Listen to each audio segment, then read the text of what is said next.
Dead period during the calendar doesn't mean dead in regards to player acquisition. Yes, Cam's fired up, ready, roll here. Of course, we're talking Canes for the next 60 with all of you. Appreciate you being here at the Voice of College Football. Leave those comments and questions there in the chat. Consider supporting us both financially and otherwise. Hit the like button at least and bring some folks in here with you. Cam, how are you tonight? I am good. Obviously fired up, ready to go. Inside baseball, Mark, I just sent you the Instagram video of the thing I was talking about earlier on the chat. I was doing a musical scavenger hunt, basically, and it was pretty cool. So I will not be able to appreciate that to the level that you do, but I thank you for that because it's good for me to diverse. It's cool.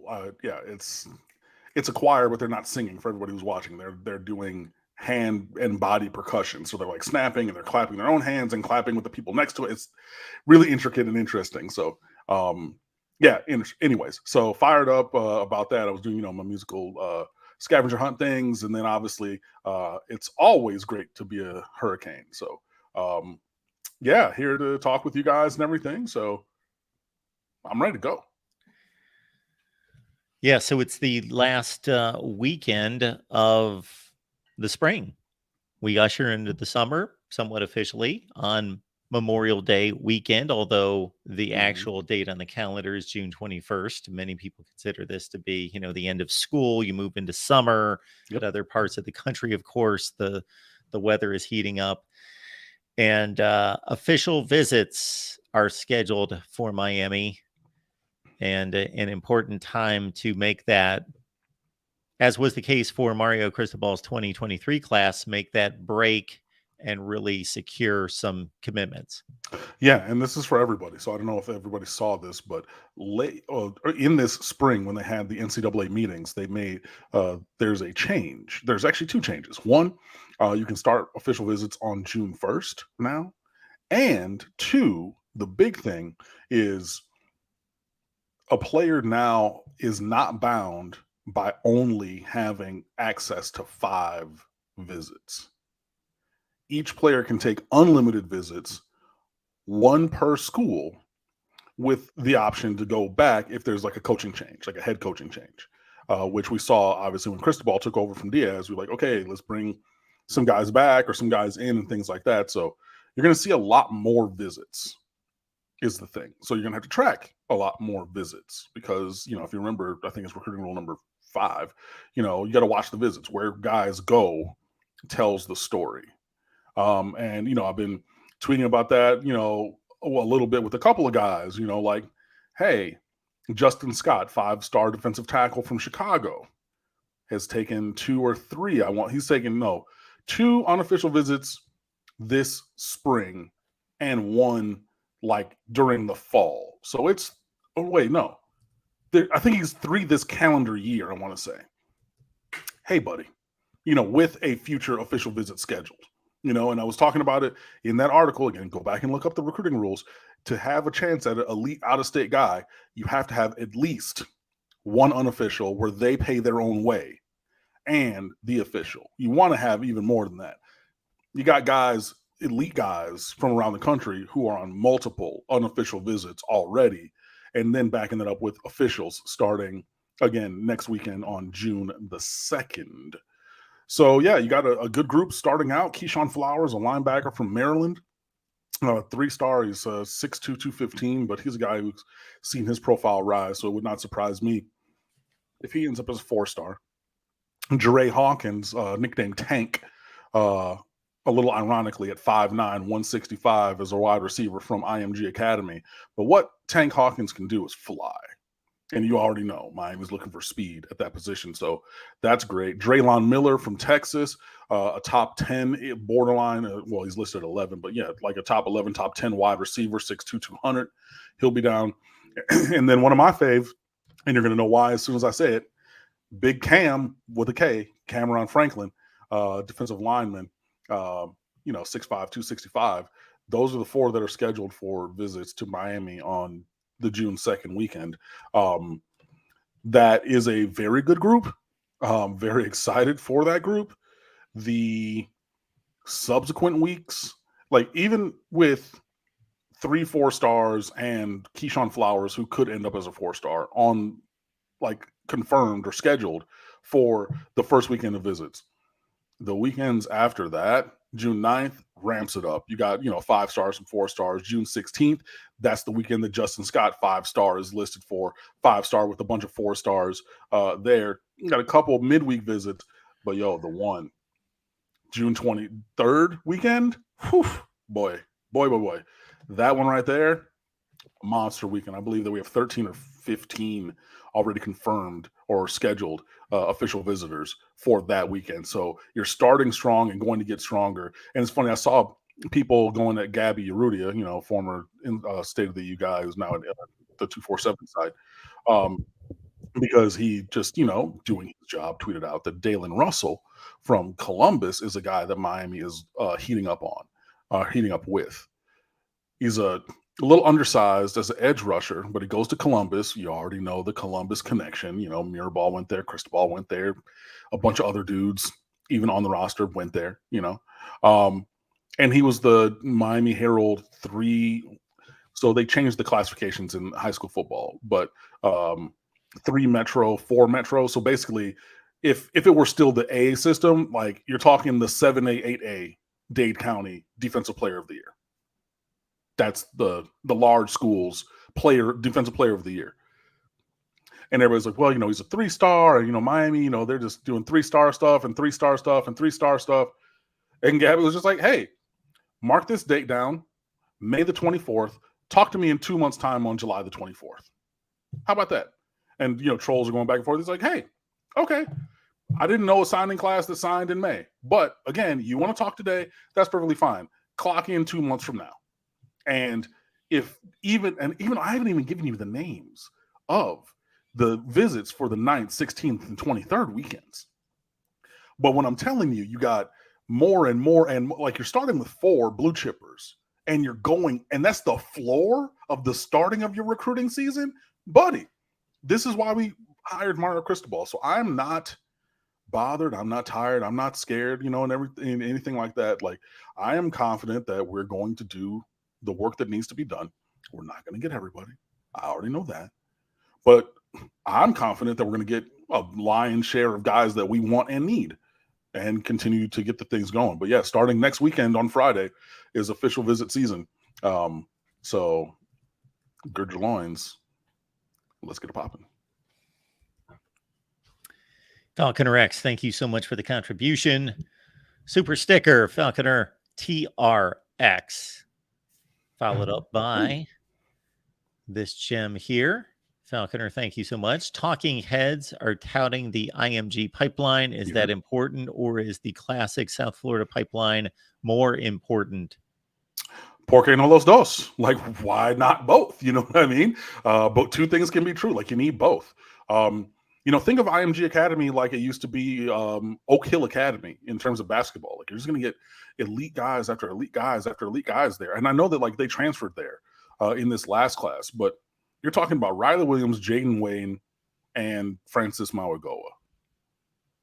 All from IMG. I might be even missing one. But all in that same, 4-star, 5-star elite recruit from that school, right? Or that program. It's a boarding, it's a finishing school. It's a prep. It's a college prep thing. Yeah, they have classes there and everything, but it's really the academic or athletic pursuits that make IMG special, right? And then if you look at this class, you got Jalen Johnson, I believe his name is. He's a defensive tackle, blue chip. You got David Stone, who's a blue chip. You got Ellis Robertson, who's a blue chip, 5-star, 5-star, 5-star.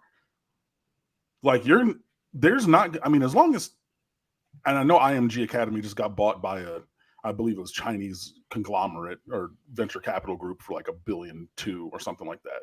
As long as they just take the money, the profits from that, and they don't change the infrastructure of what's been built there currently, you're always going to need to go to IMG for elite players. And you're always going to want to go to IMG for elite players. Now, there is some correlation to players going back where they're from for high or for college, even if they go to IMG. You know what I mean? Like, there's been guys who from South Carolina, you go back to Clemson or South Carolina. Like you're not gonna get everybody from there, but you have such a high concentration of elite blue chip talent. And we're talking like top 50, top 40, top 30, top 10 players in the country. You're going to need that. But also you're going to need your pipelines here in South Florida. You're going to need to be able to go into Northwestern and get guys. You're going to need to be able to go on to 95th Street, or what they're, now calling Natty Fifth Street for Miami Central, which is funny because I remember before Central won a single state championship. That's why they were so hurt that Miramar beat them in 09 and then won the state championship before them. But now it's Natty Fifth Street, right? Because it's a Miami Hurricanes kind of a thing. They've only been winning championships for like 12 years, but they've won like 9 of them things. But you're going to need to be able to go to Central and get a Wesley Basaint, right? You're going to need to be able to go to St. Thomas Aquinas and get a Chance Robinson. You're going to need to be able to go to all those places. So I don't think that this is not a binary question for me. It's definitely not, either or. Like, this is definitely a thing where I think having a foothold in all of those areas, your top producing schools in South Florida, Chaminade being one of those also. I mean, even getting up into Palm Beach County, there's some schools up there, but also IMG Academy, which is just such a repository of elite talent that, yeah, both of those things I think are required to build the kind of team that Miami or anybody really wants to have. We are taking comments and questions, folks. Next on the docket, we will certainly talk more recruiting, again, driven by your comments and questions, though. Athlons has released its, first of all, its magazine, as this is the time of year. You will see all the major publications being released for preseason college football predictions and information. Ooh, yeah. Athlons has placed Cam Kinchins on its first team defense there at the safety position. I mean, yeah, that's where he should be. I know that people are going to want to say, he's not the biggest. He's not the fastest. He's not the most versatile. But he's big enough. He's fast enough. He's incredibly intelligent. He plays the game. Maybe it's a discount version of it, but like there's shades of like Ed Reed stuff, of him understanding the defense. We'll call it, maybe if I take that back, even though I've already said it, so someone's going to clip that. But, like Jaquan Johnson was incredibly smart back there. And Jaquan Johnson performed at the level that he did despite his athletic shortcomings. But that was because he knew the game inside and out, and he was just a playmaker all through his career. But, like, that's why, if he's on a roster, it's, like 49th out of the 53 man if he's still in Buffalo. You know what I mean? Like, he's not starring because he's a little limited physically, but you have that kind of a guy with more physicality in Cam Kinchins, and yeah, he absolutely should be first team All-American. He should have been unanimous across the board last year, to be perfectly honest, for what he did and how he did it. So yeah, having him there, not surprising, not shocking, well earned and deserved 100%. Now we just need other guys to get up there with him. We need Leonard Taylor to not be the sometime guy. We need to have that be more consistent. I'm not going to say every single down at defensive tackle because that's unrealistic. But, instead of flashing, on, we'll call it, 16.6% is 1 out of 6 snaps, right? So if you're like, hey, he flashes elite performance 1 out of every 6 snaps, that's great. But it's also not good enough for a 5-star and one of the foundational pieces of our defense. You know what I mean? So you want other guys to take steps forward with him, with Cam Kinchins along these kind of lines. Maybe even if it's not first team All-American, although I would love that, first team All-Conference. But, as you look at that list, Kool-Aid McKinstry, that's a guy who Miami recruited. Obviously, he went to Alabama. Jerzon Newton, he's from down here. He is a guy who went to, where did he go to school? I think he was like the 7th or 8th signing from Miami Central, Northwestern or something, but like way down the list, at their signing day. And we're like, I mean, hey, he's a little undersized defensive tackle, and then he can go to Illinois. That's perfectly fine. And he's turned into that. I mean, the same thing like with Kalijah Kancey. Everybody knew about Kalijah Kancey. He was just undersized. So it's like, okay, we're going to go in a different direction. and not take a 6 foot, 260-pound defensive tackle at the size he was coming out of high school. And then he's great, great value Aaron Donald all of a sudden. But even with those kind of guys, or missing on those kind of guys, you have to then be able to develop the guys that you do get. And again, Miami's had plenty of blue chip talent in the recruiting classes on these rosters. So congratulations to Cam Kinchins. Absolutely what it should be. And now we need other guys to stand with him at that level of performance. Clearwater Central Catholic. Does that sound right? Clearwater Central. Okay, so the other side of the state. But yeah, we recruited a couple dudes from that same school over Clearwater. I have a couple friends who live over there. But yeah, Jerzon Newton from the west coast of Florida. But still, Jaquan Johnson is coming off a pretty little productive season there in the pros. 32 tackles and a pick. Turn up. Even better than I had thought. Great. For a good football team. For a very good football team. To extend on the preseason accolades and projections, along with Cam Kinchins, On3 listed its 100 best college football players, with Cam Kinchins at number 29, Leonard Taylor at 37, and Akeem Mesidor at 89. Those are the three Canes on the list. Mesidor seems just a tad low for his level of performance, and Taylor seems a bit high for his level of production. So I guess, but basically the same thing. But I mean, yeah, all those dudes being in the top 100, I think, is reasonable to really have a season that Miami would enjoy. You need Tyler Van Dyke, obviously, to find his way in there. And then probably another couple of dudes from whatever position. It could be linebacker, it could be offensive line, could be skill. But those three guys, Mesidor, Taylor, and Kinchins being on there, great. Postseason, to have like an 8-9 win season, if possible, you need Tyler Van Dyke and another to make that happen. But I mean, hey, I think that the framework is there, but I'm walking on faith and not on sight at this moment. So you jumped on my next question. Take the quarterback out of the equation. Who would be your next player that, if you had to make a prediction and really wanted to be right, maybe money on the line, who would be evaluated as being a top 100 player at the conclusion of the season?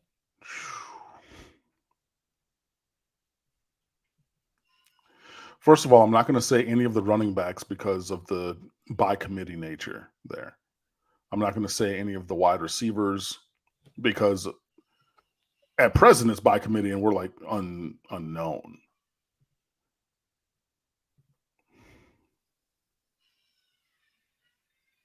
In for a dime, in for a dollar. I've said this one many a time.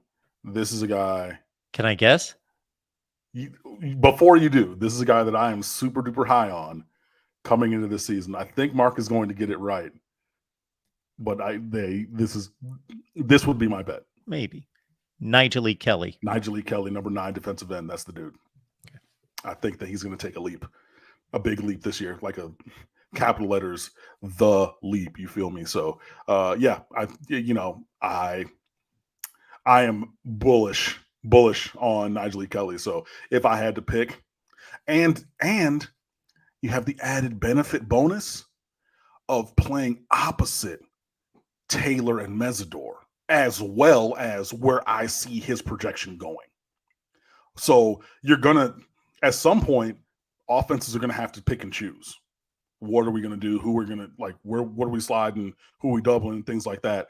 And yeah, that's. Mark has a mind like a steel trap and a memory that goes along with it. Yep, that's, if I had to pick, obviously Tyler Van Dyke. But on both sides of the ball, 9 on offense, 9 on defense is a great jersey number. So, hey, Nigel E. Kelly, that's the guy I would pick. I am listening over here. Well, good to know. Falconer TRX, thank you so much for supporting this show. You know that. Thank you so much for being here. Thoughts on how EA Sports reboot can help Miami? It's funny. I was listening to the Cover 3 podcast and they were talking about this in passing, but not having the college football video game has taken college football out of widespread cultural zeitgeist in the way that it used to. You know, um, it's it's like a growing sport, but it's also a niche sport. It's weird, and it was way more for those of us who are like of the college football world. You know what I mean? Like watching every game, running a website, blogging about it, doing all these, those of us who are intimately connected with it, it has not really changed for us because we're still finding new ways to bridge that gap, right? But for those people for whom it was like the video game was the portal into that world, that doesn't exist anymore. So I think that like for the sport in general and in terms of Miami, like, yeah, that can put things back on the forefront, and just kind of give there's so many people, like it's fun, I was dating a girl one time and she was not at all into any kind of sports. And I was like, all right, babe, so we're gonna have to talk about this a little bit because I am. So I'm not trying, hey, I'm not putting down your hobbies or anything, but like this is a hobby that I'm intimately connected with and like, a lot. So like if me being into sports is a deal breaker, then like, yeah, and I mean, clearly it was, and whatever, fine. But for those, there's a lot of people who like don't have the connect or there's no avenue for them to connect with college football in the same way. Like you have Madden, you have all of the mobile games and things like that. I got friends who play multiple mobile games. You got, fantasy football. You have, sports betting now. You have so many different things with professional football. Now I know there is sports betting for college football, but it's not the exact same. So I think having that portal back and, and when it drops next year or next year, July, the first or second Tuesday, in 2024, that takes your summer, bro. You know what I mean? You have light schedules at work, kids are off of school, like and that will automatically have your online dynasties and things like that coming back. And obviously, I was talking with a friend of mine. He's like, yo, dynasty mode is coming back. And I'm like, that's the foundation of the game. Like without that, then you have no game. Like dynasty mode, like 100%. Road to Glory, the single player, where you develop a player and you can even port them over to Madden. That's perfectly fine, well and good. But like Dynasty is what makes that game go. So you have to have that. Brandon Howmiller, I interviewed years ago when the game was still being produced before, it got shelved and everything. But I believe he's back on as the senior producer of the project. And he's a very smart dude. I really enjoyed my interaction with him. Unfortunately, he went to Florida State, so I did have to rag him about that. But he has a good mind for the product. And like the thing that I would love and I think is great is you have to have people who know the product, right? And in a way, that's like a little bit different from Uno because the rules that official Uno says are the rules. No, you don't know your own product. That's not how the game goes. I don't know. You know what I mean? Like you can write it on a piece of paper, you can put it in the packet or whatever, but like they'll come on Twitter and be like, "Oh, there's no stacking of the who since what, bro? We've been stacking since stacking was stacking. We were stacking since forever. What are you talking about? Like a draw two on top of a draw two on top of a draw four on top of a draw. That's stacking." And they're like, "No, you can't stack. You don't know the game. You make the game, but you don't know the game, right?" I think and hope. Well, I know that at least Brandon Howmiller, I'm telling you his name because I interviewed him and I've interacted with him a couple times. I know that he knows the game, and I'm very confident that the team building the game knows the game. EA Sports, it's the game. So they should know that, right?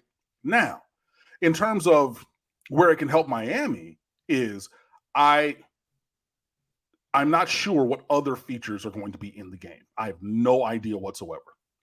But if you have your classic teams in there, you're going to have more than a couple, right? That are going to be Miami. Boom. So you have that. You have your classic moments. More than a couple in there will be Miami. Both good, wide right, wide left, and bad. Doug Flutie, Hail Mary, right? So you're going to have that. That's going to be in there. And for your single player, the Road to Glory or whatever they're going to brand it as, Miami, well, obviously, if it's in the game, it should be open to any school. But I think that Miami will be one of the top tier schools, and because Miami is a school that's in the pipeline, the single player storyline for Madden, even, right? And it's one of, I think there's only 12 or 16 schools that are in the Madden game as part of that vertical single player mode thing. But then you're gonna have that, as well. So like getting the visibility of Miami and leaning into some of those things, the wide rights, the wide lefts, even though, 1984 Doug Flutie, that went the other way, that's still a thing where it's like, oh, okay, cool. Boom, that's Miami. Maybe you find a way to get in there the, Boston College game. Hey, maybe they put in there the 2015 return at Duke after they tried to screw us out of that game. You know what I mean? Maybe you have all those different kind of things. And I think those are ways it can help Miami. And then also, I think it's going to be a beautifully rendered game.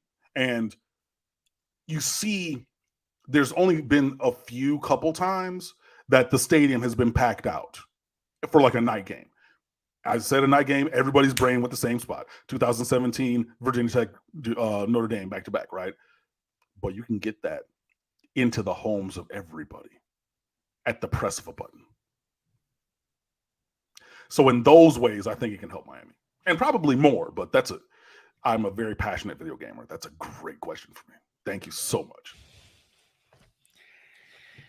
The first time you uttered "it's in the game," my mind directly went to, how you can hear something mentally, it's in the game. And what brilliant marketing that is when somebody can spin a phrase, and it's usually very simple.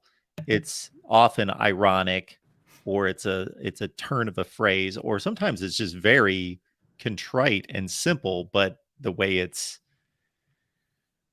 marketed, the way it's stated, and with a little sound of effect after that is obviously has become ingrained, even to somebody who doesn't no longer play video games or didn't even then in myself. Just it's in the game. And I know that people have concerns that they're just going to reskin Madden. I don't think that's going to happen. You're going to have some of the physics engine underneath it because like it's proprietary EA Sports technology. So like, why would they build a player movement engine again when you already have one for the sport of football? But it's not just going to be Madden and we're going to put things on top. I mean, if you're like, Matt Brown used to be a college league manager with SB Nation, and now he does a newsletter called Extra Points, which you should be reading. There's a free option and a subscription option on Substack, so either or both, do that. But he's been reporting on what they've been doing in terms of the assets for the game and things like that. So, all the schools have gotten these extensive questionnaires for visuals, for audio cues, like, hey, like, is there a first down injury? Like, well, not injury, and it's, he actually has posted some of this, like the assets that he's gotten the list of from public schools. So not Miami, because Miami is a private institution, but public institutions through Freedom of Information Act. And it's like, yo, these are all of the things that were listed from like Appalachian State or, Montana or, Alabama or whomever that he's, heard back from. So it's a lot of stuff. It's going to be a lot of stuff, obviously, that you've heard and seen, but like a lot more of like the granular level stuff for those schools. And, they've already been sending out the scanning crew to do 3D modeling or model renderings of each stadium and things like that. So all the way through last season, they'd already started this, process, last season. So there's going to be even more. But if somebody was just like, they're just going to, basically do a mod to Madden and change the uniform colors, and that's going to be it. I don't believe that that's going to be true, just from everything that I've seen reported and read. This edition of Miami Hurricanes, I have seen reported by others, not reported by me. I just want to be clear on that statement. Sure. This edition of Miami Hurricanes Live at the Voice of College Football brought to you by Falconer TRX. Thank you so much for that, Falconer TRX. Respect the West Side. West Side? What are we respecting? I guess that would be, West End Zone or the West parking lot area, which, parking changed for this year. So RIP to the West Orange lot. I don't know if the homies that would be tailgating are going to be over there because I don't think that Orange is on that side. And they're doing directional parking like the entire time. Like it just, it's just another stupid little thing that just makes life a little bit more difficult, you know. But c'est la vie, such is life. I'm not going to complain about it. I only hear about these things. I can't relate.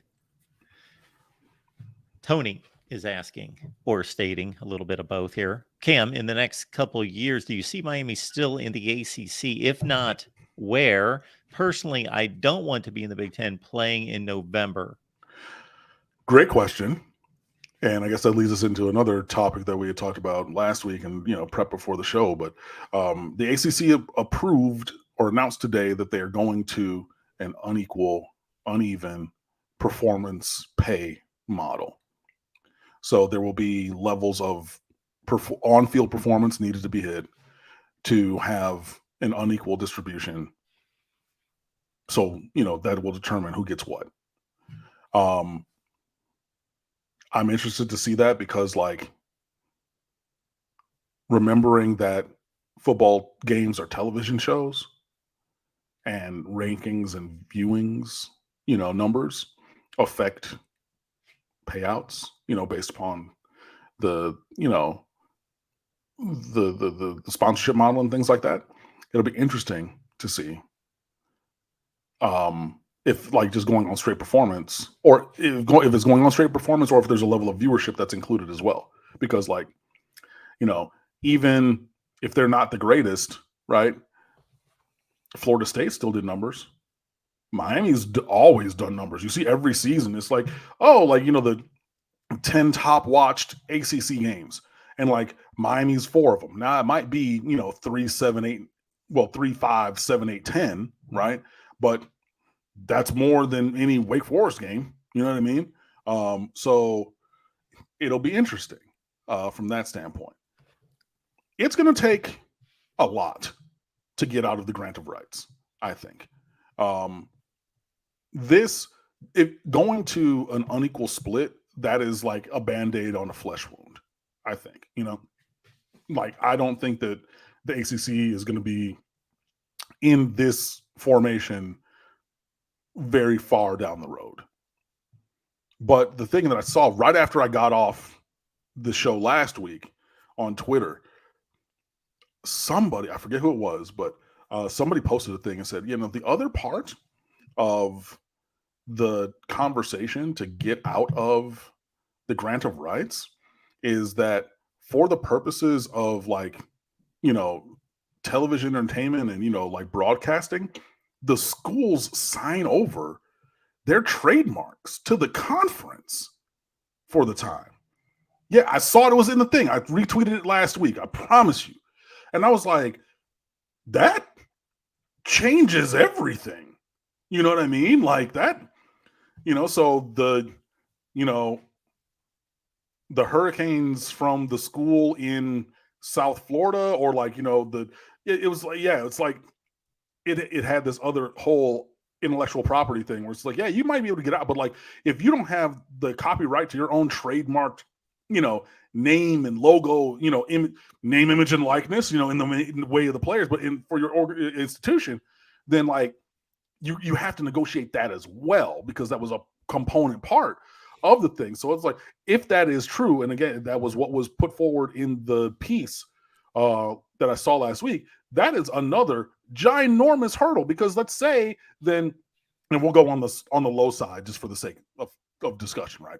Let's go on the low side and say that it's $120 million to get out of the grant of rights. Cool, you get out of the grant of rights, but they still have your copyright trademark, right? That's I didn't know that. I'm not a lawyer. I'm not. I'm not. But when I saw that from a journalist, and it was clipped from whatever the conversation was of the ADs and all that from the Amelia Island ACC conference meeting and thing, that was when I was like, oh hey, there are levels to this that we might even be privy to, and obviously there would be in terms of high level governance such as this. But to your point, or to your question, Tony, I don't foresee Miami being in the ACC long term. I think it's going to be a little bit further down the line than like a couple of years. I mean, I think that we're talking the TV deal is up in when 28, Mark, That something like sounds that, right. somewhere around there. But I think that we're going to start to see machinations around that 27, 28 time. And it might even be for a couple few years further out than that, right? But I think it's going to be probably at least 5 or 6 years until we really start to see things, because it's you got another 13 years till 30 or 2036 on the grant rights. It's too long. I said before that I think that Miami in the Big Ten fits. A nice academic school, private school. Miami, Northwestern, and USC fit the same kind of a profile. Although I will say Northwestern is a better academic institution and USC is a better football program at this time. But in that kind of ilk, small private school, either near to a major city. Evanston is right up the road. It's surface streets up Lakeshore Drive from Chicago. And then, the University of South Central, as they sometimes jokingly call it, USC is down in the hood. I like Falconer TRX do not like Miami in the SEC.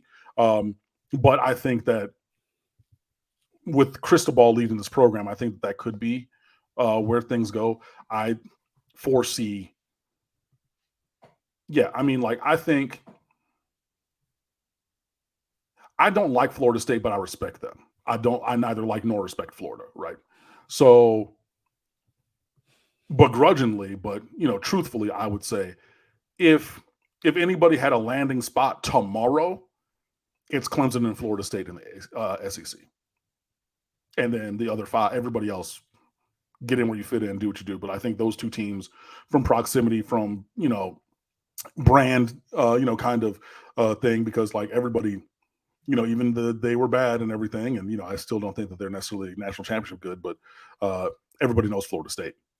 Clemson's won national championships. They've been to a national championship. They've been to the playoff time and time again. Most everybody in the world of college football now knows Clemson. So I think that those two programs would have a home there tomorrow. I don't know that Miami would. I think that Miami would have a home in the Big Ten tomorrow if it were to go that way. But I would say give it a chance playing up. Look, we already play in Pittsburgh every year in November. They gave us Boston College up there in November. Those are up north. Like that. In a longitudinal kind of way, it's no different than going to Ann Arbor or East Lansing, or, okay, maybe it's a little bit further south than like Madison or something during a snowstorm, but it's not that different, my friend.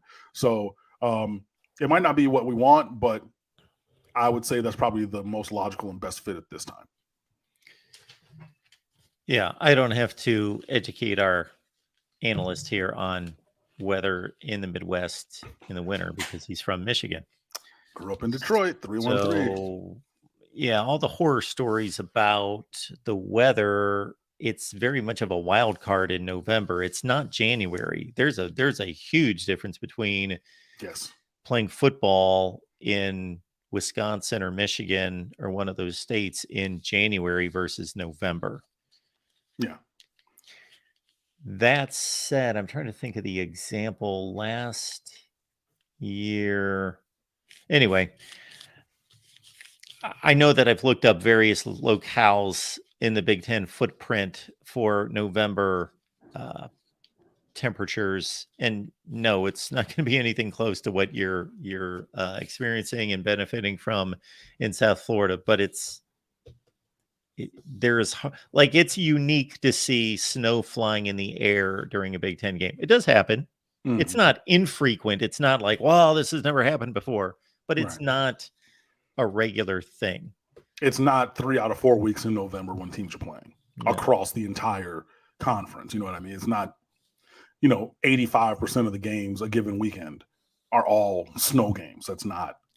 That's just not it. And again, we're already going up to Pittsburgh, which is, that's further north than Indiana, Purdue. It's just a little bit further south or on the same kind of line as like Columbus. You know what I mean? Like It's further there's north than College Park, Maryland.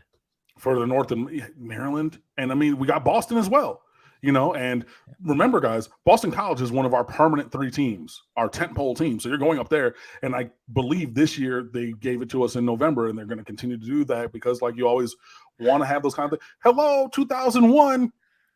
I just talked about that being maybe in the video game. Where was that game where Ed Reed went off of Mike Rump's knee into Matt Walters' chest and taken by Ed Reed? Where did that happen?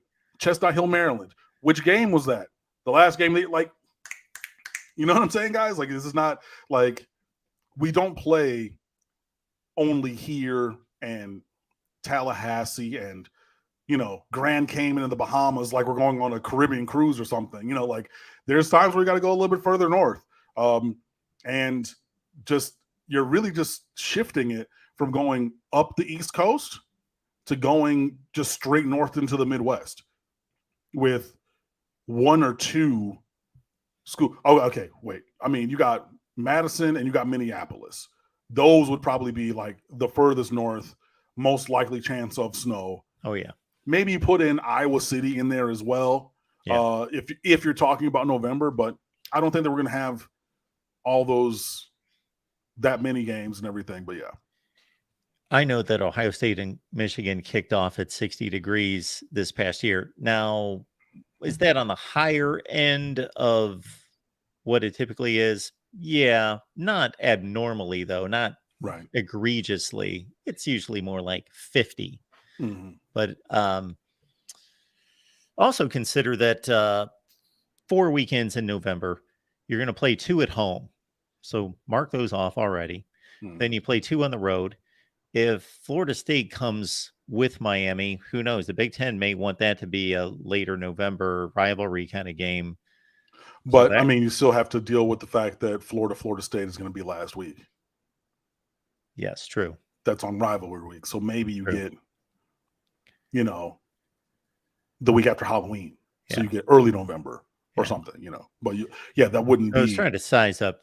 We're talking about 1 or 2 at the most. Right. 1 in the north in November.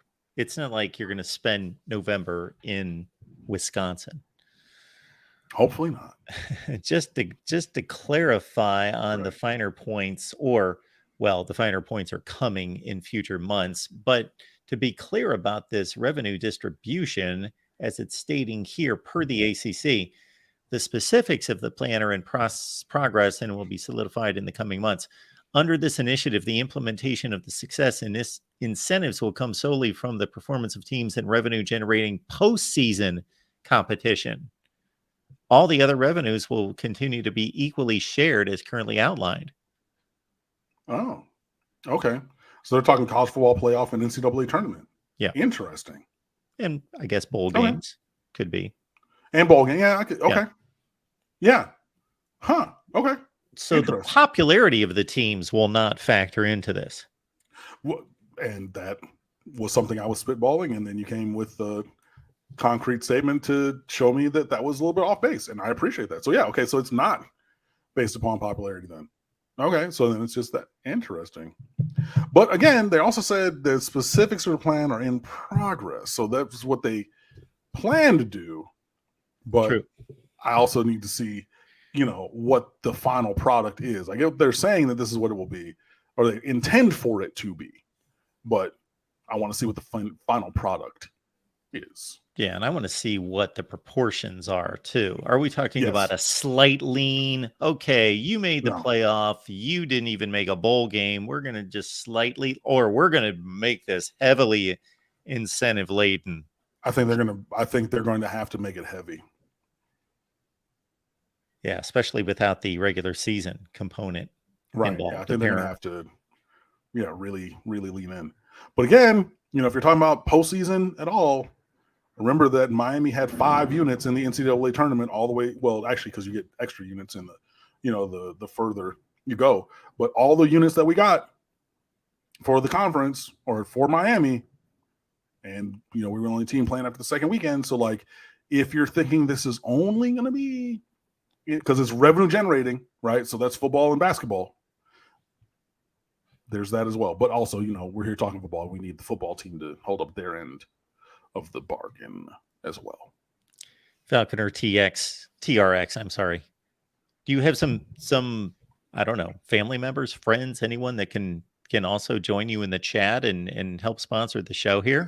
But we appreciate you. Yeah, man. The SEC could crush Florida State. Yeah, and they can do it to many a team. And starting next year, we're going to see what happens with Oklahoma and Texas in there as well.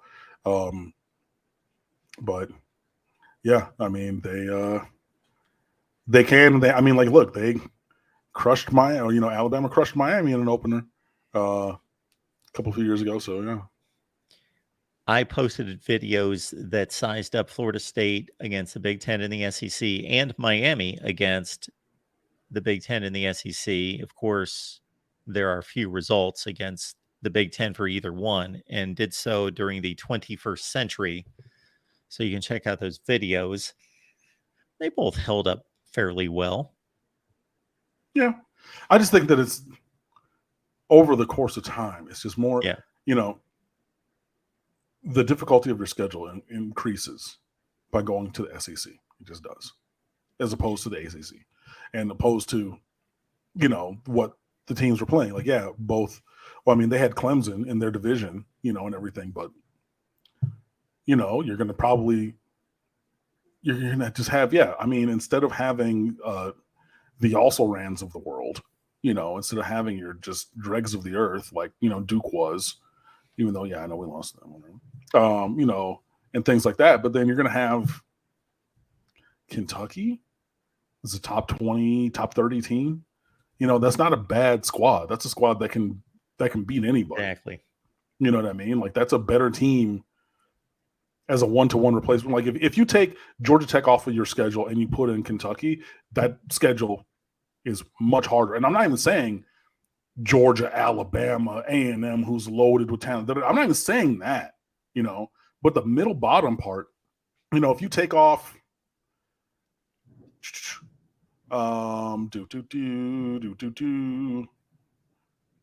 let's say you replace Ole Miss in your conference schedule.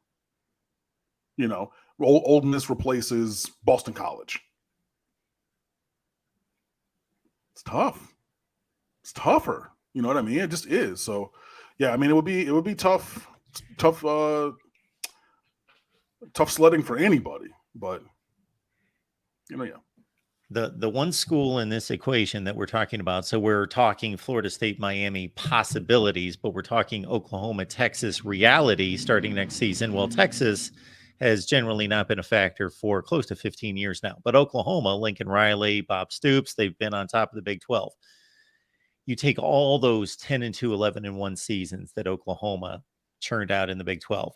You convert those to an SEC where, even though you would individually say, okay, is Oklahoma better than Ole Miss? Are they better than Mississippi State? Are they better than Arkansas? You would say yes, yes, yes. But it's the pounding of those teams where instead of having a 90% chance of winning those games, it's more like 65%. And you face them every week. Like if you just inserted any of the teams that we're talking about, and I'm looking at Auburn's schedule for this season. Okay. At Texas A&M, Georgia, at LSU, Ole Miss, Mississippi State, at Vandy, at Arkansas, Alabama. And even on the people are like, well, Vandy, well, first of all, watch your tone, because I was in my dream school at one point in time. But that's a team under Clark Lee with Barton Simmons, who used to be, 247 Sports, but now is their director of recruiting, because they're good friends, he and the head coach. That's a team that's not terrible. Didn't they beat Florida last year? Yes, and Kentucky. And Kentucky. You know what I mean? Like, oh yeah, we're gonna hand wave, we're gonna obligate that, we're gonna just etch that in stone. Don't do that. You know what I mean? Like, these teams can pop up on you, and it's just like, yeah, you're gonna replace, just other teams from the ACC who are not very good, to be, with all due respect, with that kind of a schedule. Like, that's tougher. And to Mark's point, like Oklahoma has been good at football because they just have want to. They just want it to be good, and that's why they've been caught on, cheating scandals multiple times in their past. Like literally, they want to be good. That's it. It's like they just have that force of will, and that's a great thing to have, right? But their 11-2 seasons with an SEC, you're talking 8-4.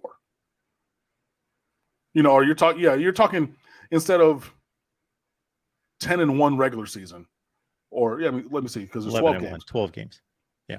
Yeah. So if you're talking 11-1, 10-2 regular season, you're talking at least 7-5, 8-4. And I just don't think that that's really crazy because the disparity in talent in that conference was so high.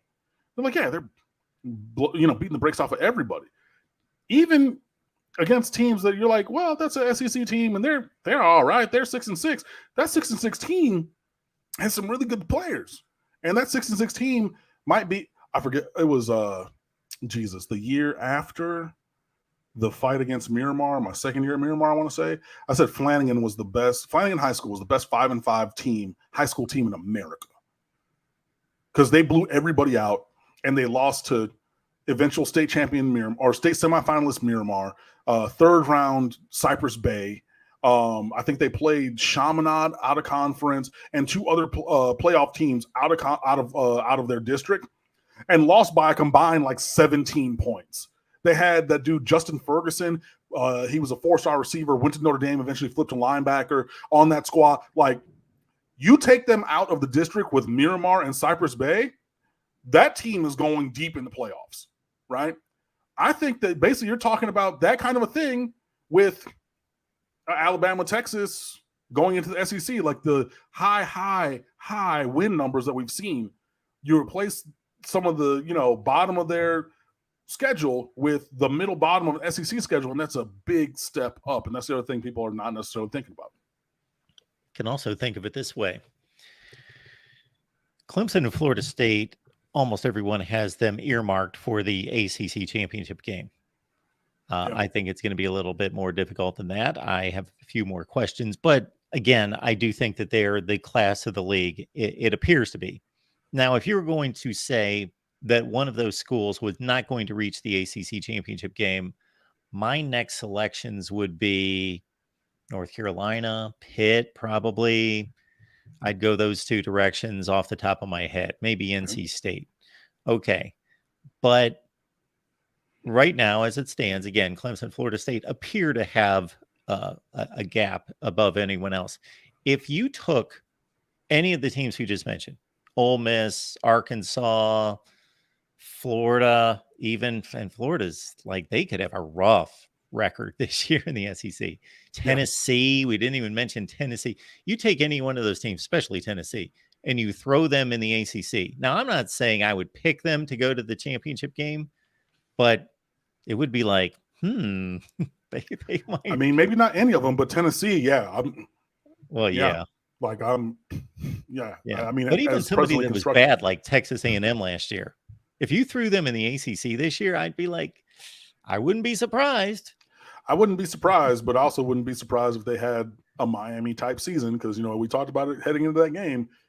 They were a little bit more, they were more talented than Miami, but they didn't show it. You know what I mean? So family doing Thanksgiving next year at the BC game. See, there you go.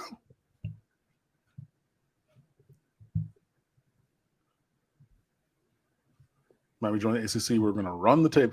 Yeah, we were. That was supposed to be how things went. But, as I always say, shout out to Chinua Achebe, but things fell apart because they sure did. Yeah. And that's why I was going back and forth with good buddy Bill Connolly, formerly of SB Nation, now at ESPN.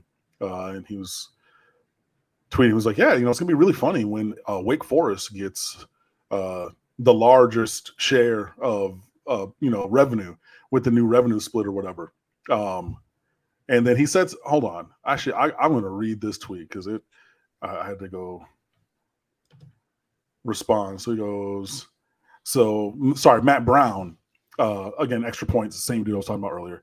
So yeah, I think it'd be very, very funny when Wake Forest actually ends up making the most money from the ACC Success Initiatives revenue sharing stuff.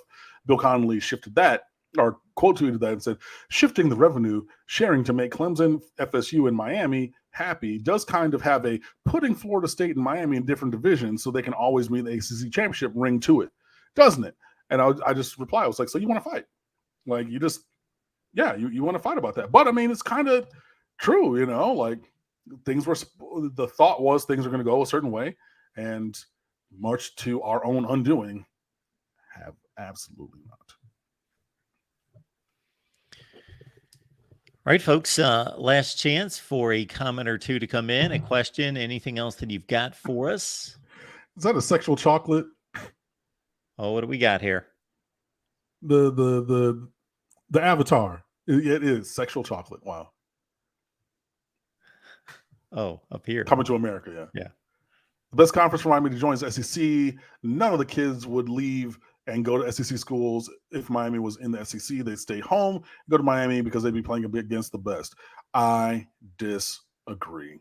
I think that you're going to get some. I don't think you're going to get everybody to do that. I just don't. And like, if Miami's in the SEC, what you're actually doing is not what you're saying. What you're saying is Miami in the SEC then gives them a chance to play at Miami and play against SEC teams and not be far from home. The inverse is true, because they're going to the rotating schedule where you're going to play every team. You're going to play at every team in a 4-year swing, right? So you're going to be on television, and you're going to be coming home to play in Hard Rock at least once in your 4-year career there. And it could be, more than that if you go to a team that has Miami as a tentpole in their schedule. So, you're actually opening up even more of the SEC, into the South Florida television market. So it's like, hey, even if you can't come to my game all the time and I'm at Auburn, you can watch, and, we're going to be there once every 4 years. We're going to play, ostensibly in this universe, probably Florida State. So make the trip up to Tallahassee. If you want, fly up to Jacksonville, drive over, or whatever. If you go to a team that makes an SEC championship game, that's in Atlanta. That's a quick hour and a half, 2-hour flight from, South Florida. So I think that there's even more reason to be like, hey, come to our non-Miami SEC school with Miami in the SEC. But that's just me. Oh, and speaking of Auburn, it made me think, I just wanted to let y'all know, congratulations to Chris Johnson, the running back in this recruiting class for Miami, who I think he three-peated in the 100 and 200 meter dash for state championship from Dillard High School. 10.23, I want to say, was his 100, and 20.4 flat was his 200. That is a new state record for the 200 state championship record, and he broke the previous record held by former American Heritage receiver turned Auburn receiver turned bounce around the NFL receiver, Anthony Schwartz.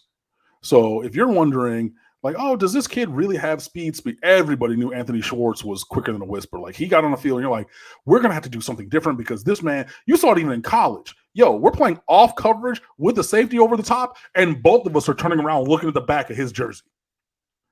Chris Johnson just ran faster in high school than did Anthony Schwartz of that kind of speed. Verified on the clock. I'm not just saying this as a narrative. He clocked a faster time. So congratulations to us. I hope that you all enjoyed that little nugget. So again, if you're looking for electric speed all over the field, you have another guy who, is going to bring that. Pretty probably, if not already on campus, then, soon this summer. Yeah, they'll be there. And he's absolutely one of the fastest guys in the country and the fastest man in the state of Florida, as per the 100 and 200 meter dash finals showed. So there you go. You always bring up people I've lost track of. Anthony Schwartz, 2 seasons with the Browns in the NFL with 10 and 4 receptions. Mm-hmm. But he still has that foot speed. Rocky Top Kane 904, 23 season wish. Tear out the Knowles hearts with their hype. I would enjoy that also. I think maybe this is a season like, they had the season where we beat them by 6 touchdowns and then they actually won the next year because of 4th and 14, which was stupid. But I mean, maybe we win this year, but yeah, we need to definitely take steps in the direction to not lose by 6 touchdowns. I need that to happen also. My questions about Florida State are that, yes, they just turned in this really good season for the first time since 2016, a 10-3 season, a top 12 or 15 finish, etc. But okay, they beat LSU.